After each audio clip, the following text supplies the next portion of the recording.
Hey, it's Sunday night. Welcome to Steve's Place. Tonight we should have a really good show once Parker gets here, and he'll be coming on a little bit later. In the meantime, we got a few things that we need to cover, some housekeeping to do. And anyway, I'm looking to a really big year this year, now that we moved and everything. Fortunately, reminds me of one of our warriors here, which hurts in a lot of ways. Anyway, one of the things we're doing right now is we're trying to do a fundraiser. And we're doing it by selling magazines. And what we want to really push is our complete back issue compilation 2026. It includes all of the back issues of the extraordinary technology, all the extraordinary technology magazines. It also includes all of the extraordinary science and technology magazines. And then it also includes all the exotic research magazines from way back when. All this is really good material. I mean, like, starting with the exotic research ones. I mean, we covered like giant Tesla coils, and we're going to get more into that tonight. We covered anti-gravity machines. We covered America's spy program on it. That everyone's now talking about. And we've covered all the insulin. Anyway, we've covered all this stuff in the past and everything, and it's still material that's good today. Physics don't really change. Our understanding of physics evolved. And that's how come it's important to see some of these back issues, because you can see the evolution of our train of thoughts, on a lot of topics, and how we started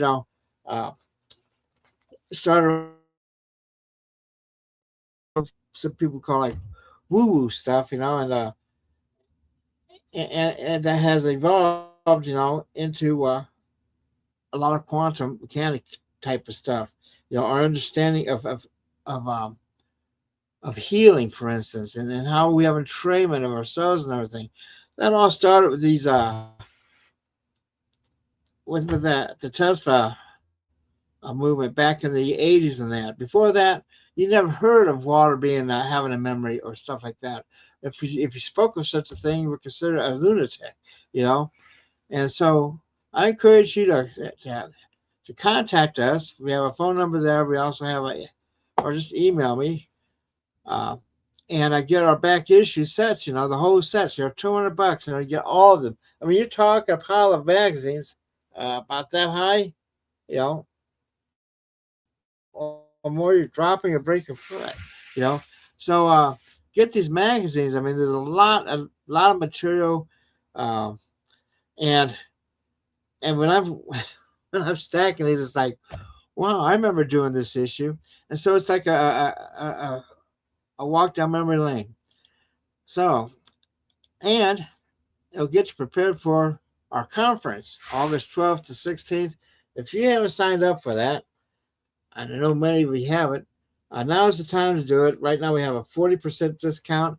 I need to get signed up for the conference. It's going to be a really great conference, in Albuquerque, August 12th to 16th. Mark your calendars. Get in touch with me.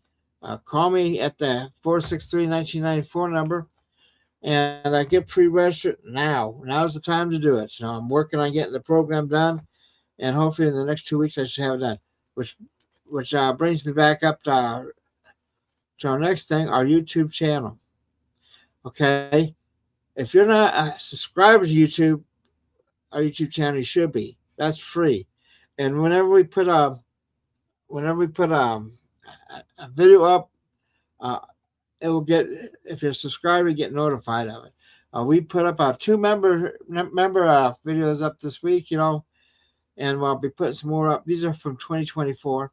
So get up there and check it out, and maybe become a member. We really need memberships. $9.99 a month, for access to 1,500 plus videos.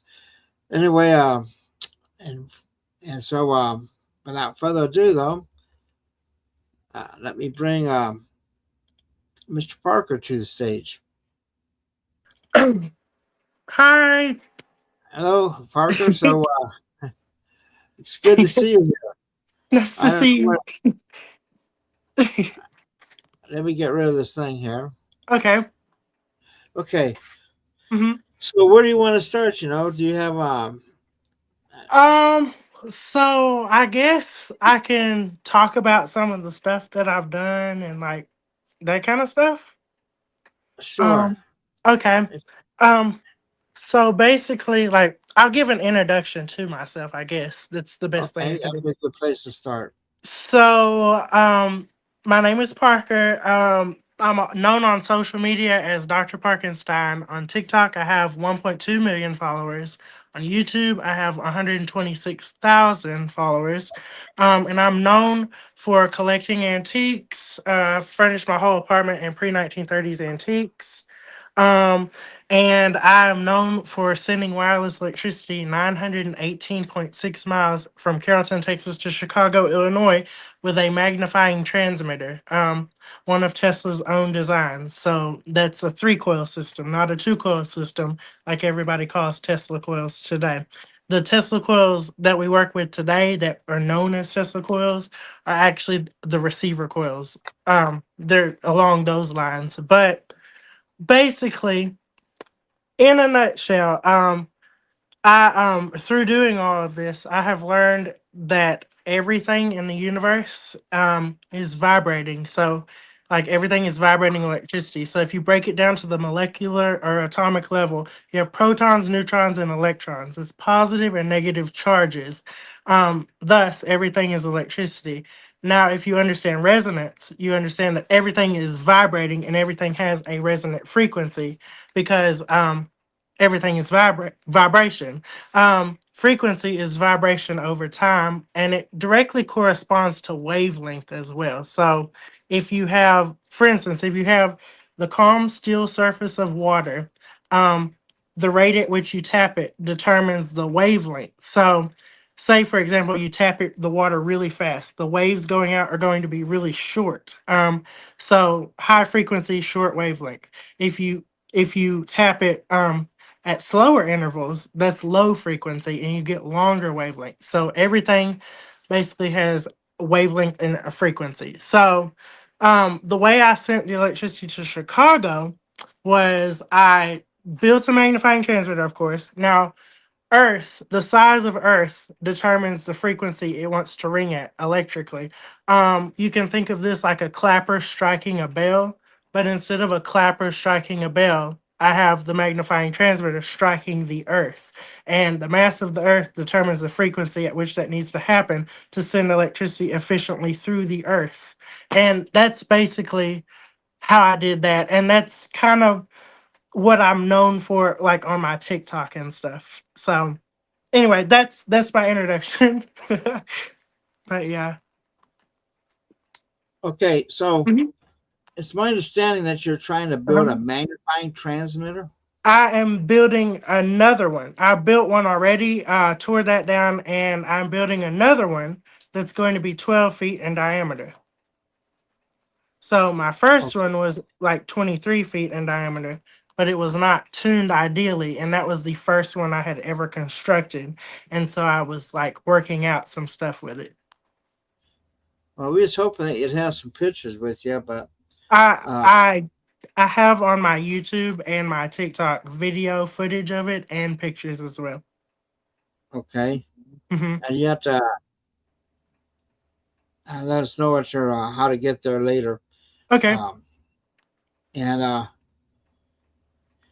and yeah, I think the largest testicle, well, actually, testicle I've ever seen hmm was 1 feet. It's just slightly larger than Tesla's, hmm and that was built by Robert Golka, back in the day, hmm and he built it in this. When I saw it, his initial one they did for Air Force studies, on lightning and that hmm was up in Windover, Utah, where they had the Enola Gay, And the Enola Gay was the aircraft that dropped the first atomic bomb on Mm-hmm. Hiroshima back in 1945. Yeah. So it has a lot of things. So Willie, one of our people are watching, and they're asking if you are self-trained or if you know what are you self-taught or did you Um, get I some taught kind of degree? There you I go. taught oh, okay, let's see. So I taught myself. I actually went to one semester of college and I failed history and music theory.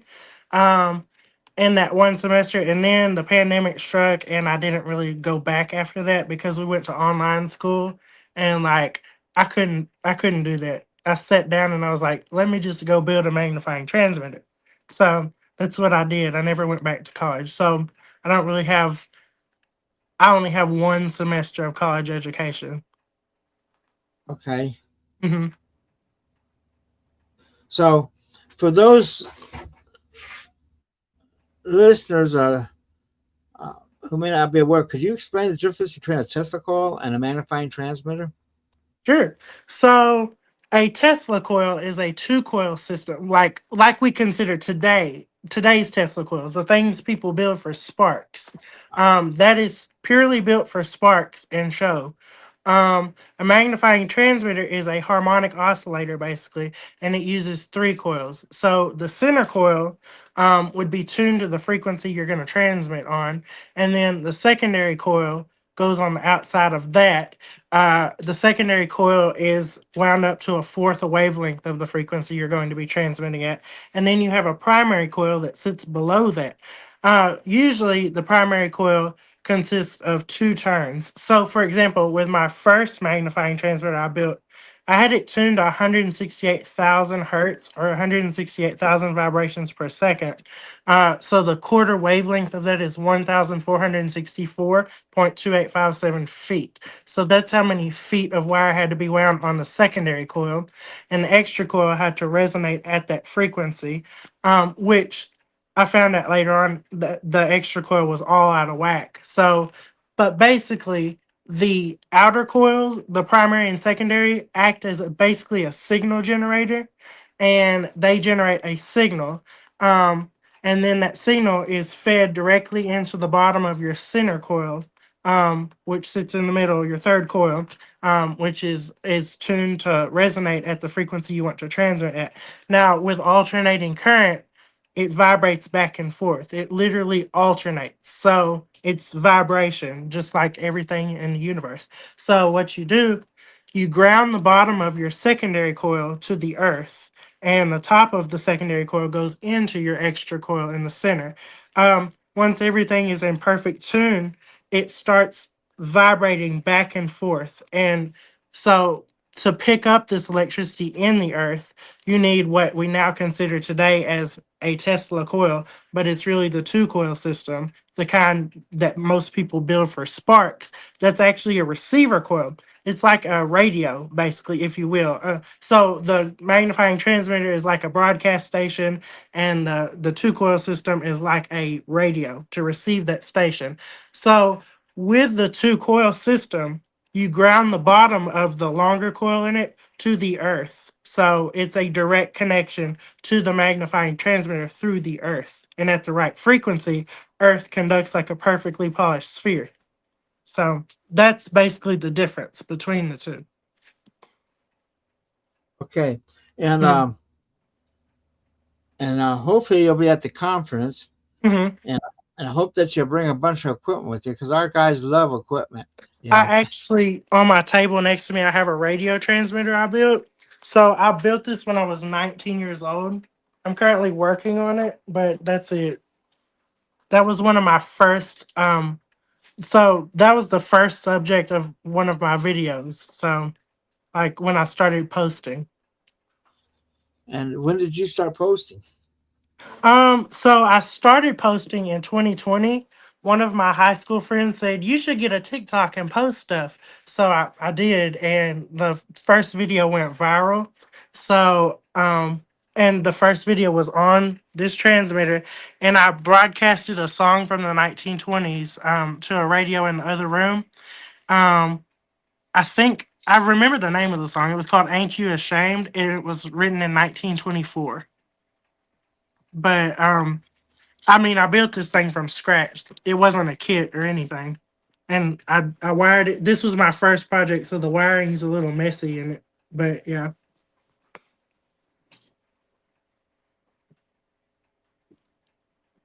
Are you you know, do okay? it. Hmm. Yeah, and we are having a lot of internet problems today for some reason. I've been having them all day, and Yeah, so if we happen to lose the signal, just stay there, and I'll be right back. You know, I mean, this stuff is you know, it's kind of more of a nuisance. But yeah. now that was a radio set you built. So this is a transmitter. It broadcasts to the radio. It's a low power transmitter. Okay,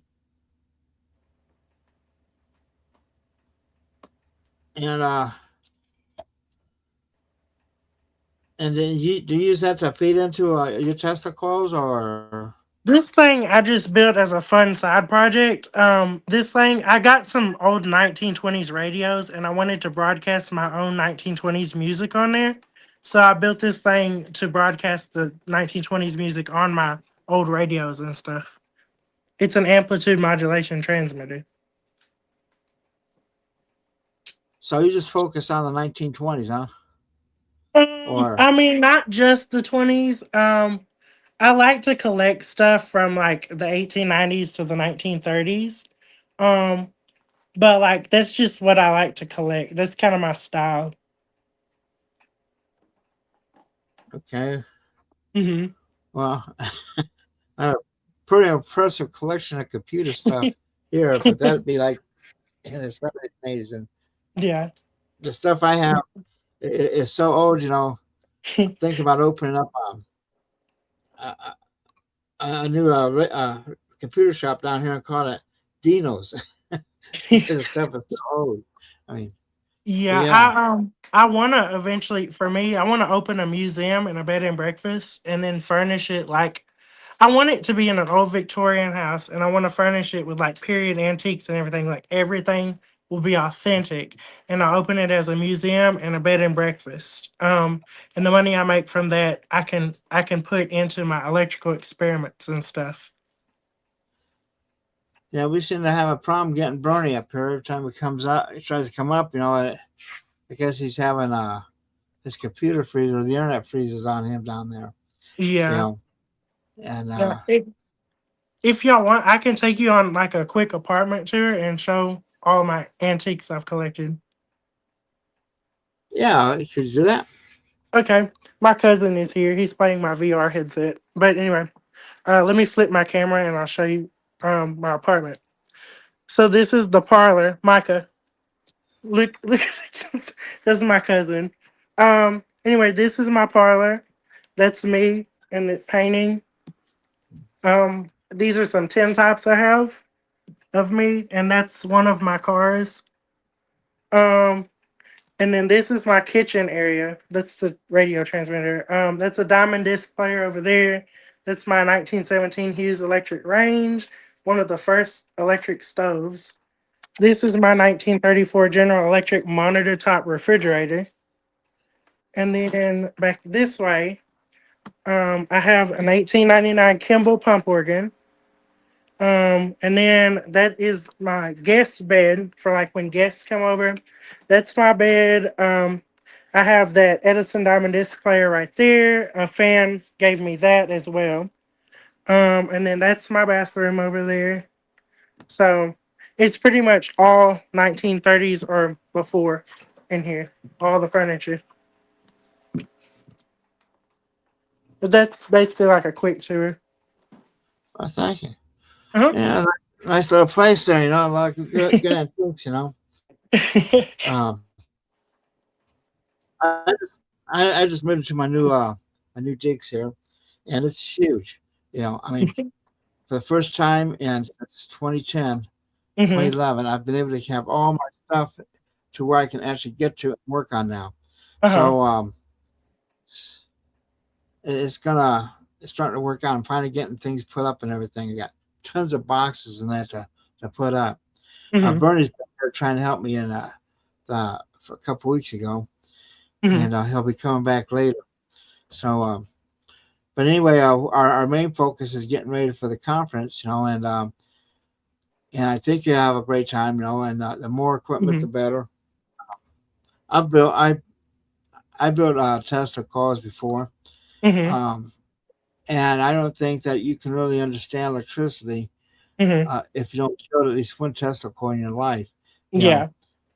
And there's a lot of lessons to be gained, like from how Mm-hmm. to tune, for instance. We use a wire that we could just Mm-hmm. uh, slide along what's it, The primary. primary that we could do to adjust the frequency to match your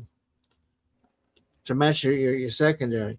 Mm-hmm. And of course, now you got to be very careful in doing this stuff, folks, because this stuff can be dangerous and you can kill yourself if you don't do it right.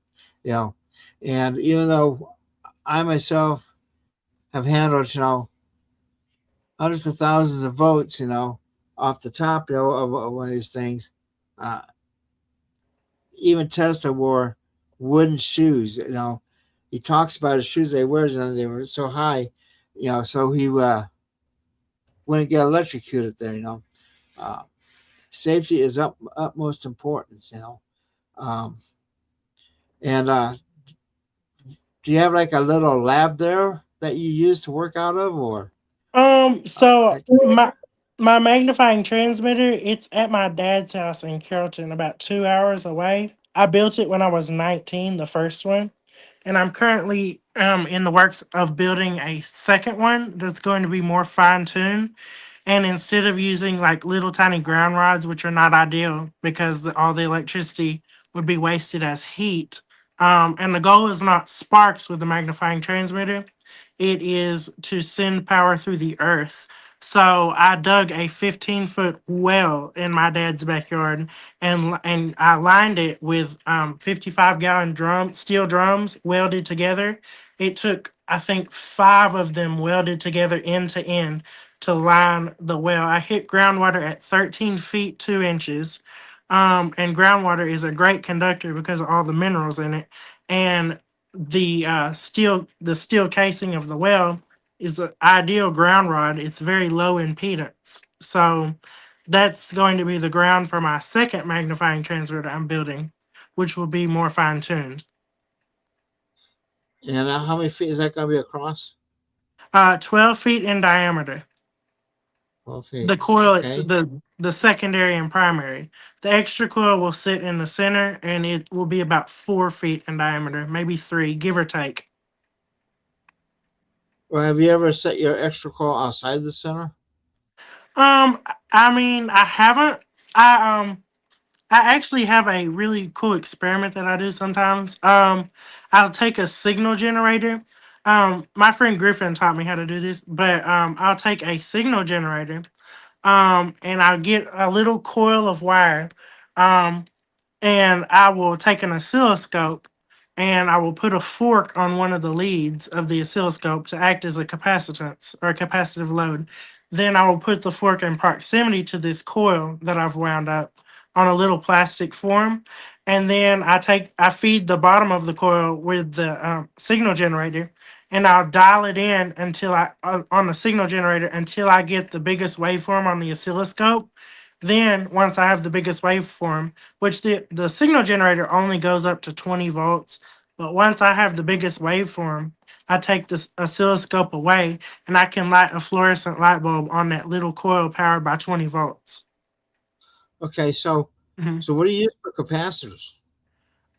So it depends on like which coil I'm working with. With that coil, it doesn't require capacitors. It's just the frequencies produced by the signal generator. Now with the magnifying transmitter, I in the early days, because I've thrown all this together without any funding behind me. Like, so I use what I have. That's what I've always done.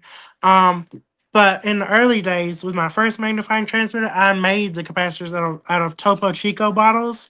I would take a galvanized steel bucket and I would put salt water in there, and then I would drive nails into the lids of the Topo Chico bottles and wire all of the nails on the tops of the bottles together and immerse the sides of the bottles in that saltwater bucket. And so the tops of the bottles all wired together was one plate of the capacitor, and the steel barrel thing, the steel galvanized bucket was the other plate of the capacitor. And I would put about 32 bottles or 36 bottles in each bucket, and it would give me roughly 17 nanofarads of capacitance. That was in the early days. Then I worked my way. I saved up and I got some commercial capacitors, like the high voltage kind that can handle 45,000 volts and stuff. Um, I believe one of those was 64 nanofarads, and it didn't take up a lot of space at all. But that's what I used on my first magnifying transmitter. Um, on this one I'm constructing now, I'll probably get it dialed in with saltwater capacitors, and then once I know exactly what capacitance I need, I will order commercial capacitors. Now, those sound like the kind of capacitors that Tesla built, with Mm-hmm. his Mm-hmm. uh, he kind of describes in his patent, with the Mm-hmm. bottles thing, Yeah, he used Manitou spring water bottles. Yeah, Mm-hmm. I used to live in that town. I used to live in Colorado Springs. So I had a museum that was Mm-hmm. about 6 blocks from where Tesla built his lab. You know, And if you read his notes, you can kind of place exactly where his lab was, because he said in one article or one paragraph in his notes that he could see a train going up Pikes Peak because the night was really clear, and he could see like 15 miles away a train going up Pikes Peak, which puts his lab 15 miles away from Pikes Peak. well, we pinpointed it. In fact, Mm-hmm. we published in one of our back issues there. Mm-hmm. We have the actual map and everything exactly where it is, and Mm-hmm. we base it on what Tesla wrote Mm-hmm. and how far he was Mm-hmm. from the city water main. And we have like Mm-hmm. all the maps from Colorado Springs and everything from Mm-hmm. the beginning. So yeah, we're Mm-hmm. able to do it and really pinpoint that down. But Mm-hmm. what do you use for your inductors or your Um, transformers? so I have a 7,200 volt 50 kVA pole transformer, and I have ballasted that with a welder. I still need to wind a custom ballast for it, but my magnifying transmitter has its own dedicated circuit, so I can use up to 200 amps on this magnifying transmitter. It's a lot of amperage. Mm-hmm. Yeah. Hopefully, I'll be able to get some videos Mm-hmm. converted into MP4s, and I can show you some of the stuff that Bill Weissack did at our conference. Oh, I read that. Didn't he publish a book, The Key to the Colorado Springs Notes? Was that him? Or he? Because I know he built a huge magnifying transmitter. Bill Weissack. Yeah, I did. I believe he did anyway. Or Oh, else, or maybe I'm thinking of a different person. Is he the guy that has the YouTube where he built a magnifying transmitter? You can see it throwing all those sparks. I don't know, but Bill built some big ones, and he brought Yeah. one to our conference Mm-hmm. to demonstrate. Gee, back in the man, my mind's kind of going blank. As I think it was 1994 Mm-hmm. conference, but that was it was so big and required so much power that Mm-hmm. we had a demonstration at the Penrose Stadium, Mm-hmm. and we were going to actually lift a fireman Mm-hmm. into the arc. The arcs were like 60 to 70 feet, Mm-hmm. and it so required so much power. We dug a trench across the road, and the city allowed us to tap into the city main right there. You Mm-hmm. know, and they didn't charge us because it was their people. Their people are my members, So Yeah. we got you know, a lot of free help there. Mm-hmm. Which we a lot of volunteers. If it wasn't for Mm-hmm. volunteers, we would be nothing. You know, Mm-hmm. and that's the whole spirit of our conference is that everything's done pretty much on a volunteer basis, and which helps keeps our costs down, which enables us to do this because, well, uh, I'm of the school that if you're not to become a billionaire on free energy, it ain't going to happen, for you. Uh, Free energy seems to happen to those who are dedicated to it, and it happens, you know. Maybe it's a thought thing, maybe it's an intent thing, like dowsing, and but if you're in it just solely for the money, I see where the people they never really make it. Uh, Yeah. but the key is science exploration, pushing the envelope, knowing more about our existence and that, and and hopefully it'd be great to know if we could transmit power through the ground and really get rid of all these power lines, which causes these forest fires and everything. Mm-hmm. Suck up a lot of resources building the wires and everything.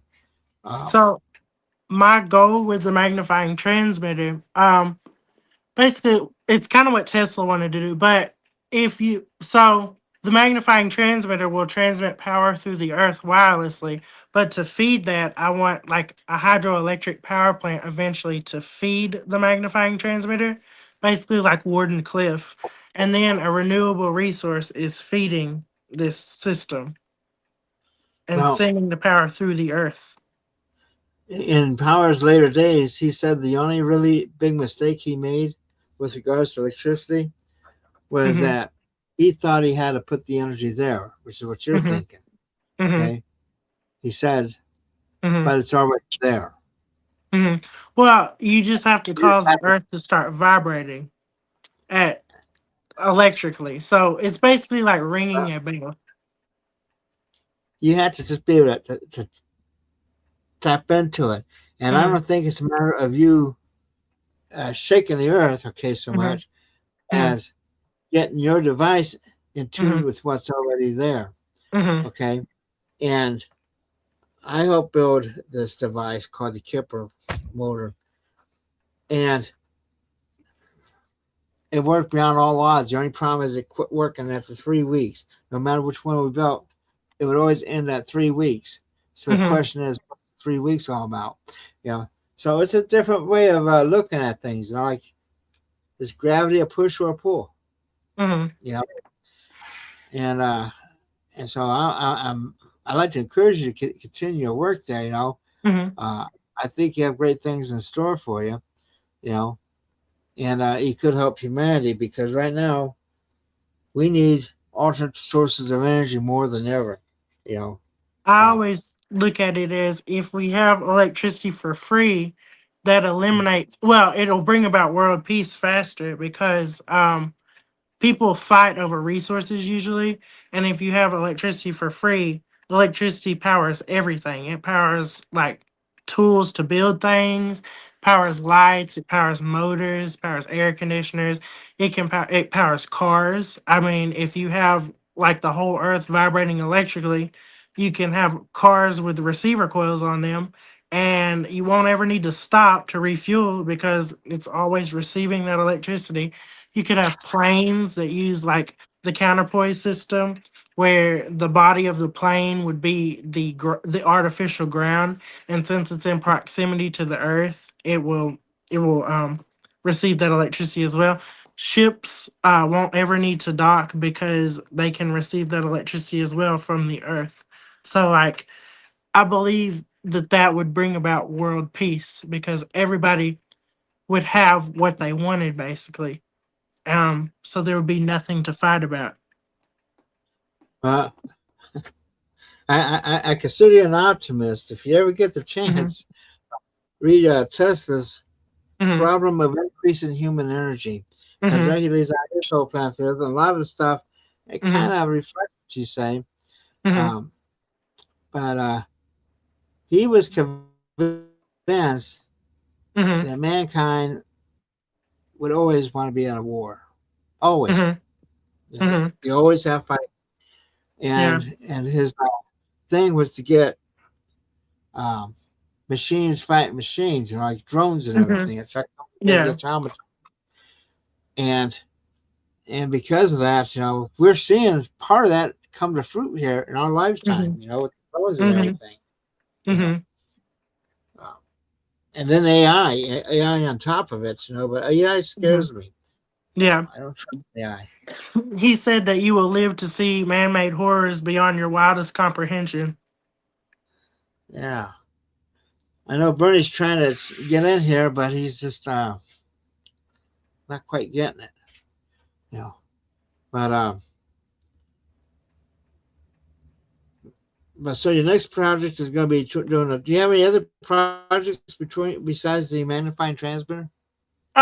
They're not really electrical, but I'm working on a 1929 Buick. I also need to work on my other cars. I have four 1920s cars. I have a 1926 Model T Ford truck. I have a 1926 Model T Ford Touring. I have a 1928 Durant, and I have a 1929 Buick.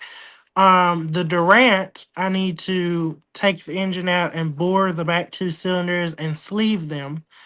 Um, and then for the Model T truck, I haven't opened it yet, but I was driving it the other day, and then the engine started making a noise like it was throwing around gravel inside. So I'm gonna guess that a connecting rod cap either cracked or a connecting rod cap bolt came out. So I got to fix that. The Model T Touring, I'm just finishing up fixing the transmission in that one. That one I've drove 165 miles one time in one day, and it took me 9 hours. Um, 5 hours on the road, 4 hours stopped for my sanity. And then the Buick I just got last month. Um, and I am slowly fixing that up. It runs, but the carburetor needs adjustment and it needs a little work. So I'm working on that. Um, and then of course I'm working on the magnifying transmitter. And then tonight I'm gonna be working on this radio transmitter I built. I gotta solder some points in there. I haven't used it in a long time, so I'm getting it back into working condition. Um, but other than that, I don't really have any current projects going on other than that. But I do So have projects on the list that I want to eventually get to. so do you have a machine shop or you I just don't. I have a blacksmith friend. He lives about an hour away. His name is Shane. He makes knives and things. He's a literal blacksmith. So, but I don't have any machinist friends. So, but yeah. just get some? But let me clue you in on something, okay? I just read the other Okay. day. Uh-huh. You ever come out to Arizona? Okay, Uh-huh. you go out to Yuma, Mm-hmm. and north of Yuma on the Indian reservation is the world's largest collection of Model Ts. You Okay. know, and I can't remember the name of the museum, but Mm-hmm. it's off the wall museum. A guy lives way out in the middle of nowhere. And just has all these old cars and trucks and everything. I'm just Mm-hmm. thinking, yeah, you need to go check that out. My And fans online tell me I need to go to Is it Greenfield Village? In Dearborn, Michigan. no, Uh. this year will be Mhm. out by Yuma, out in the Yeah. middle of the. Yeah. If you hang on just a second, let's try to bring Bernie up here. Okay. Bernie, can you hear us? Bernie, can you hear us? Hello, yes, it finally works. There we Yeah. are. So Yeah, I've been listening and awesome stuff. And it's good to finally see you face to face, Parker. I look forward to, hanging out at TeslaTech 2026 and your Hackasay, quite well, right? And Then there's also Nathan, another good friend of mine working Mm-hmm. on Tesla coils. So hopefully we'll be able to do some experiments while there. And do you anticipate having your magnifying transmitter up and running by August? It should be, Lord willing, and the creek don't rise. I think it will be, but so I just finished. So my dad's helping me along with this one because I'm 2 hours away. But the deck that it's gonna sit on was just finished, so now it should be pretty straightforward from there. It's gonna sit on little ceramic insulators and stuff. So that's the next step, and then building the coil. Nice. Mm-hmm. And then, like you said, it's a transmitter, so others can plug in and actually receive energy from it wirelessly. Mm-hmm. So that would be something else to do from Albuquerque if you're able to get it. I can build a receiver coil and bring it with me, and then I can have my dad throw the switch back at home when I'm there. That would be pretty awesome. I would love to see, and Lord willing, it happens. Mm-hmm. Yep. And then, yeah, so a couple comments, and I seen asking if you're able to fix Steve's truck for him. It's pretty funny. But you're quite the young engineer and mechanic and everything. It's very impressive, Parker. People are always asking me how I know how to like work on my old cars and stuff. And like I just explain it to them like I have a chalkboard in the back of my mind so I can literally break things down like to simplify them and like lay them out piece by piece and understand what each piece is supposed to do. And so then from there it's just logical. So I basically pick it apart in my mind. That's awesome. And that's as any good inventor does, right? Is that you're Mm-hmm. able to visualize it and come up with it in your mind. Mm-hmm. And from there, like I said, it's just all logic. Mm-hmm.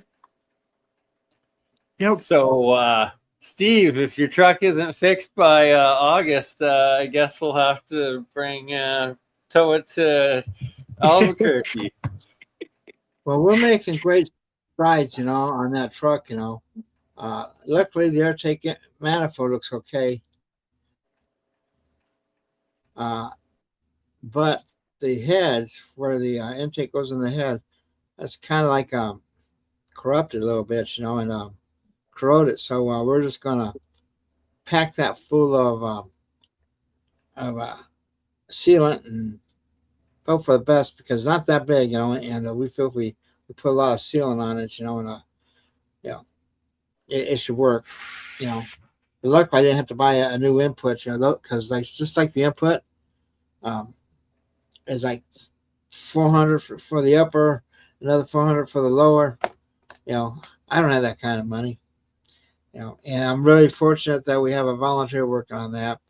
And it's basically for parts, at this point, but we need to have that truck running for the conference again. I'd hate to have to rent another vehicle because that's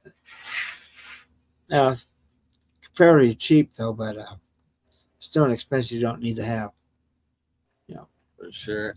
And, Parker, what in your opinion or on your research, Tesla had his like mysterious powered car. What do you believe was the power source behind it, or have you looked into that? Well, I haven't looked into it, but I bet.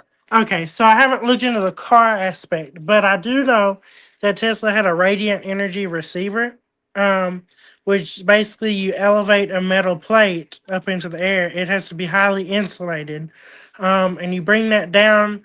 There's variations of connections and everything, but basically the metal plate goes up in the air, and then you have a ground connection as well. Now you can ground it through a coil with a primary and a secondary, kind of like a step down transformer, and then you have to put a make and break device somewhere in the circuit as well as a capacitor. The capacitor has to be connected between the aerial mass and the ground, which the capacitor is going to store some charge. And then once it's stored some charge, the make and break device puts a frequency to it, basically.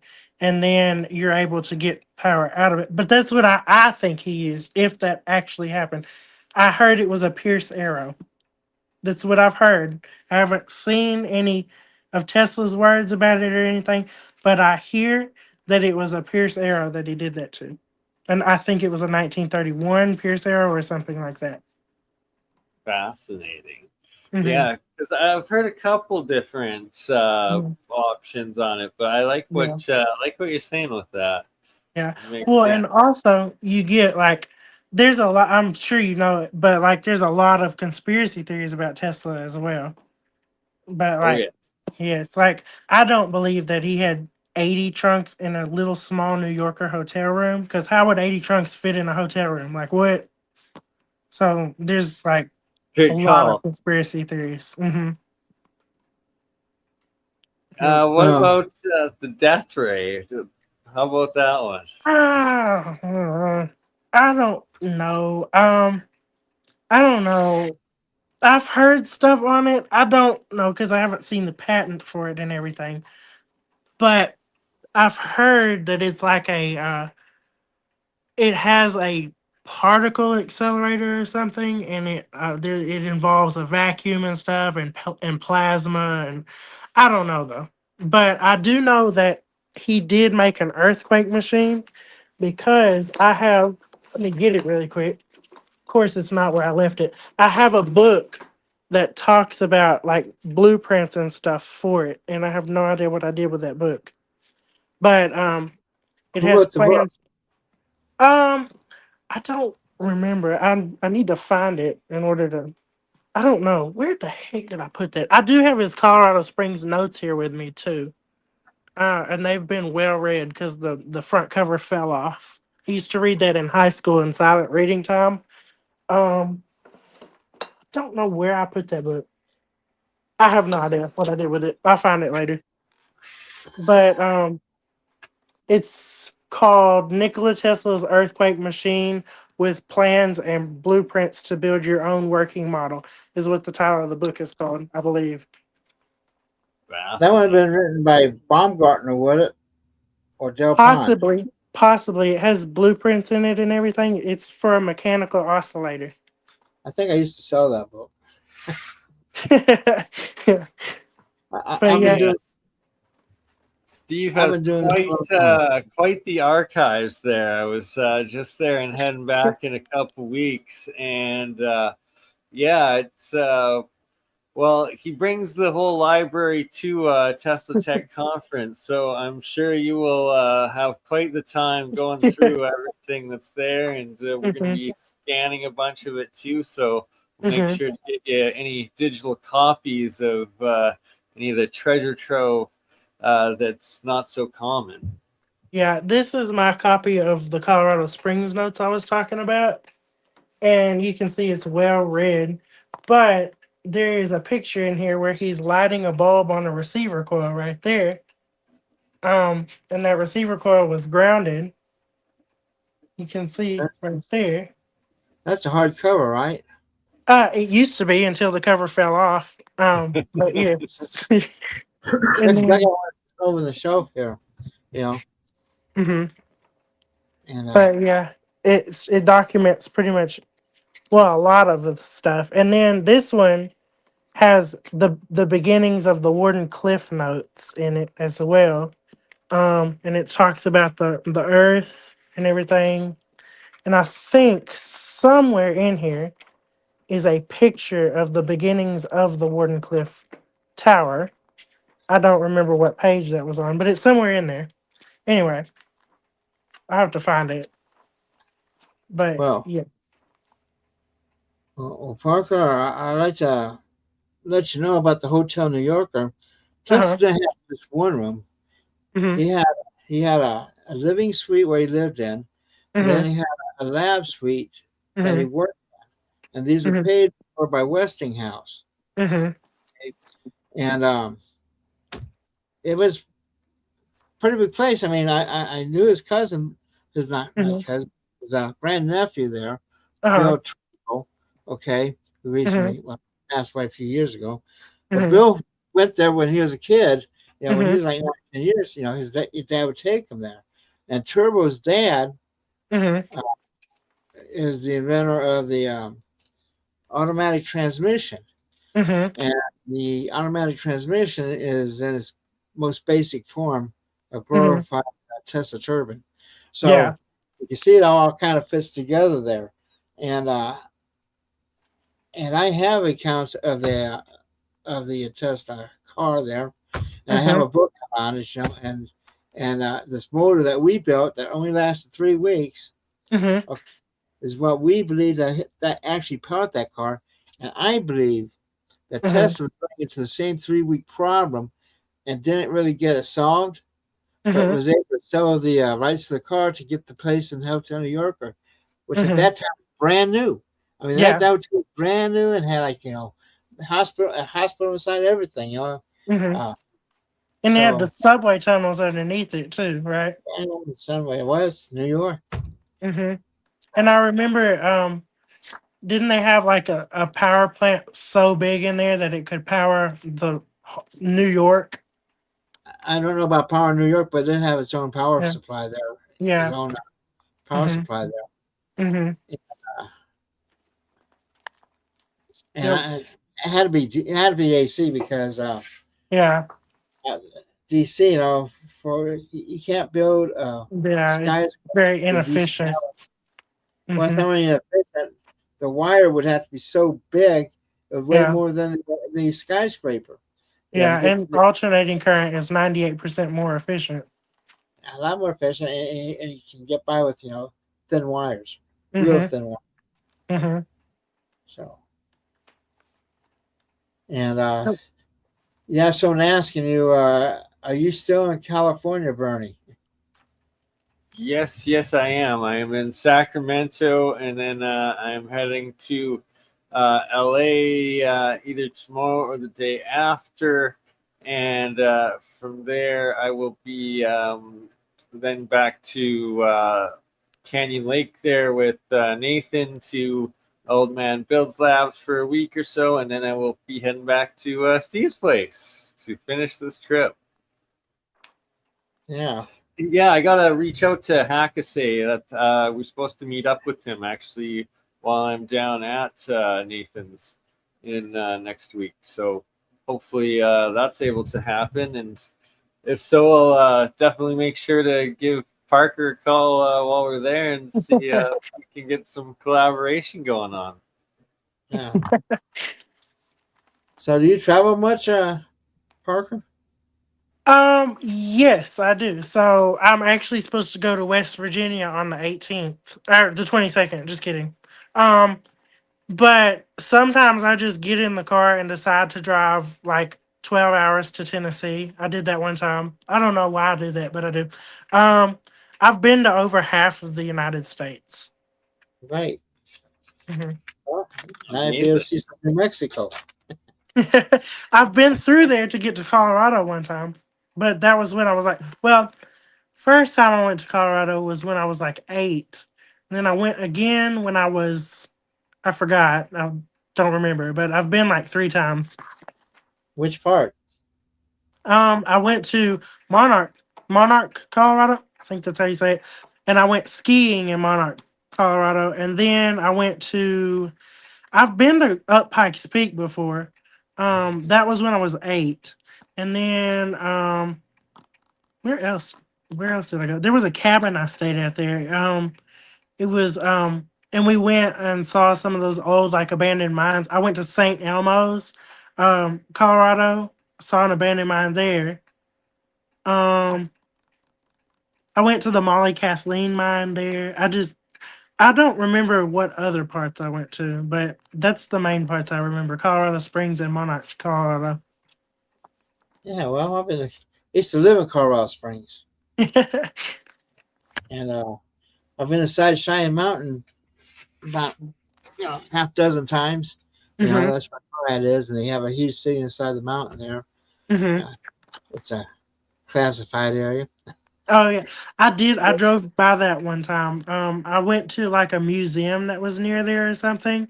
It's like an indoor Wild West, basically. Like there was like the old. It's basically like an old Victorian town, but they built a whole metal building over it.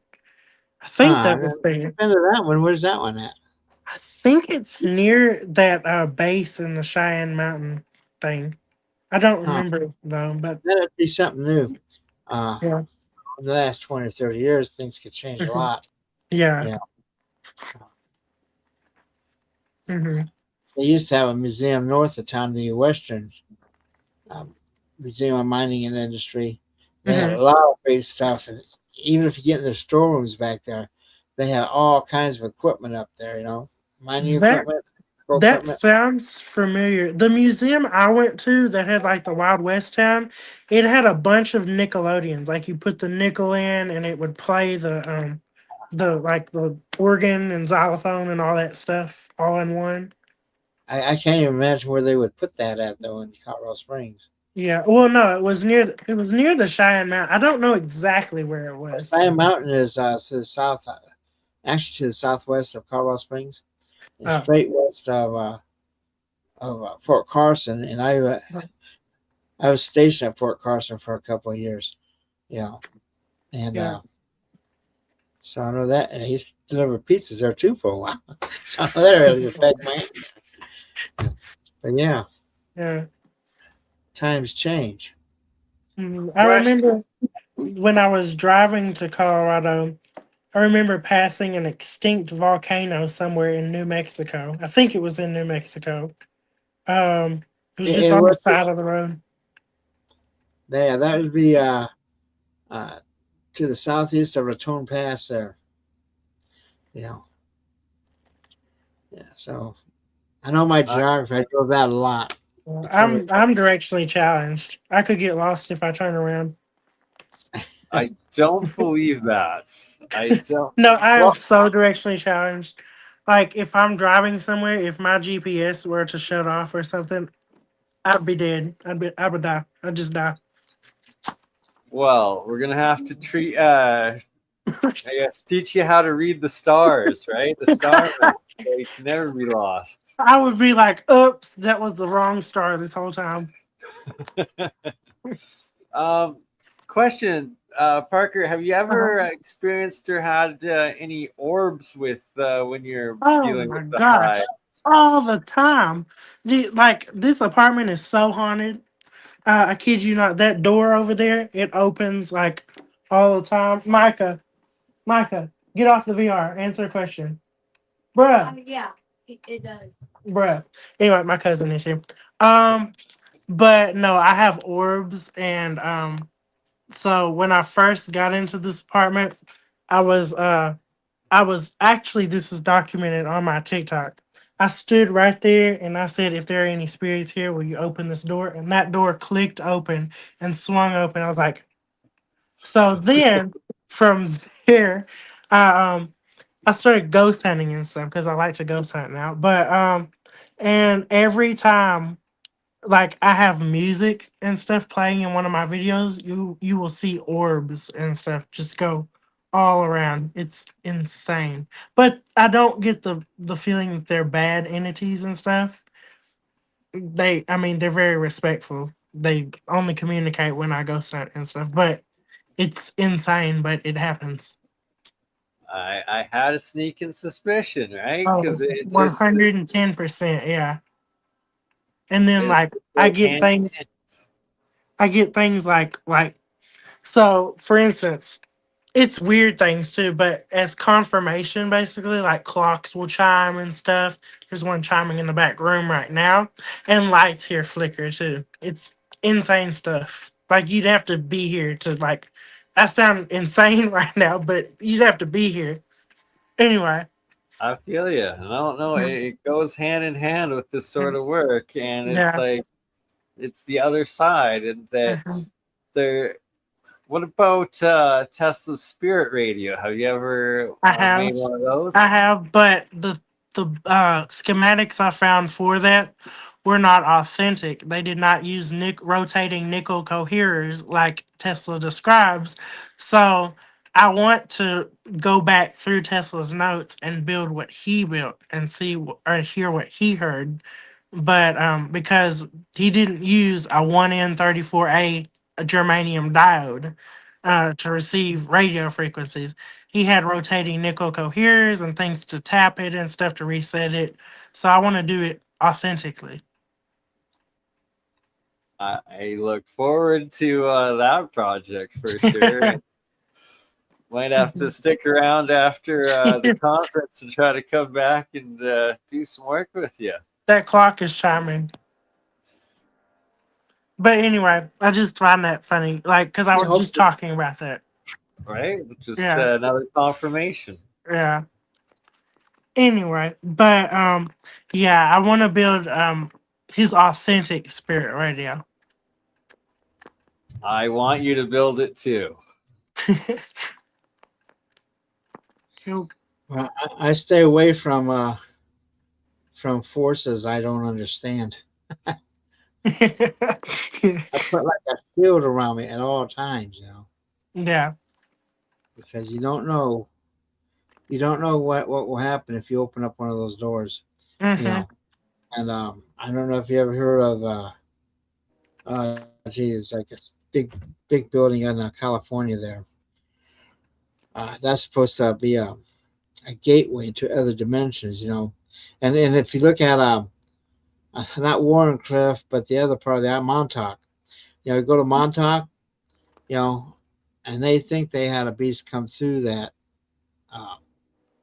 to a portal there. And so once you start, you know, opening up the portals in there, you better be prepared for what comes out, you know. Mm-hmm. Well, no summoning beasts, just like the classic orb spirits that right, I've had similar, that they seem to be non-nefarious. They seem to be nice and like good intentions, and that you gotta just have a positive intention and not summon entities, it's but just all deal with vibes. what's here. It's literally all vibes. Literally, like people say, you have good vibes. They don't realize they're talking about vibration. Right, exactly, and Like, vibrating on a higher level, not the lower level. Yeah. What are they doing? Never heard of the Beach Boys? Good vibrations. That's what it's all about. The good vibes and the good vibes with the good orbs. Mm-hmm. I just found that picture of Warden Cliff. That was it under construction. Yeah. That's what it was gonna look like. I had that picture too. Mm-hmm. I used to have all the. Oh, go ahead. I used to have all the originals when I was with the Tesla Society from the museum of over in Serbia. They sent me a bunch of stuff. Yeah. But yeah. They this came from the Belgrade Museum, I believe. This book, which they translated it from what it was written in. So I'm like, did they miss anything while they were translating it? Parts of it was written in English, parts of it was written in the Serbian. Yeah. So I wonder if some of it got lost in translation. Also, most people don't realize that Tesla was writing this for himself, not the public. So it's written like, and you have to be like Tesla to understand like that he was writing to himself. And then what you also want is the patent wrappers. And but I knew Dr. Marinchik, you know, who was one of the translators there. In fact, he spoke at one of my conferences. I think it was 1990, maybe. You know, spoke at that conference. You know, and yeah. So anyway, we gotta call this thing to an end for now, and we have one last question. Hold on. Kate's got a question. I have a question for Parker. Okay. So I have a good friend of mine who he managed to get his car to run on water. And he said that he got it to run on water and that he can start the car and works, but Mhm. when he hits the gas, he hasn't figured out how to get that to work. Like he can't get that to. So I would assume it uses hydrogen and electrolysis. So I would say basically I would imagine like the hydrogen production would be more efficient at a certain frequency, and you probably need like a storage tank to store some of the hydrogen so you can get Okay. it to accelerate, because or else you're just going to be generating the same amount. Yes, that was his problem. Yeah. Yeah, So he so needs to store it. He you needs to probably store it. need to store it. Got it. So that Okay. it's like a buildup of, it's kind of like you got to have more gas to go faster. Yeah. Yeah. That's what Mhm. he said. That's what he Yeah. said. That was his Mhm. issue. Mhm. Thank you. Mhm.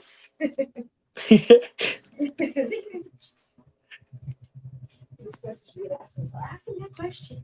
Well, appreciate that, and that's something I'm be working on myself is the hydrogen electrolysis part, and it is it's about how to pressurize the hydrogen without combusting it before it gets into the combustion chambers. Mhm. Anyway, I want to go ahead and we'll close out here. I want to remind everyone, don't forget about our upcoming conference, August 12th to 16th in Albuquerque there. Most likely it'll be at the Crown Plaza. And then if you get a chance, get our magazine. Everything we talked about is covered to some degree in these magazines. And I like the behind this little yellow one there behind the main one at the Extraordinary Technology. That's the issue where if you see Dr. Tesla there in his apartment, that we described the whole hotel and everything. And I'm thinking we have the Kipper motor, and that's the motor that we believe he used in his Pierce Arrow car. And if you're a reader, let me know, and maybe I can try to get you some of these magazines there, Parker. Okay. Anyway, I'm going to call that a wrap for the night, and I'll catch you all next week. And you all have a good week.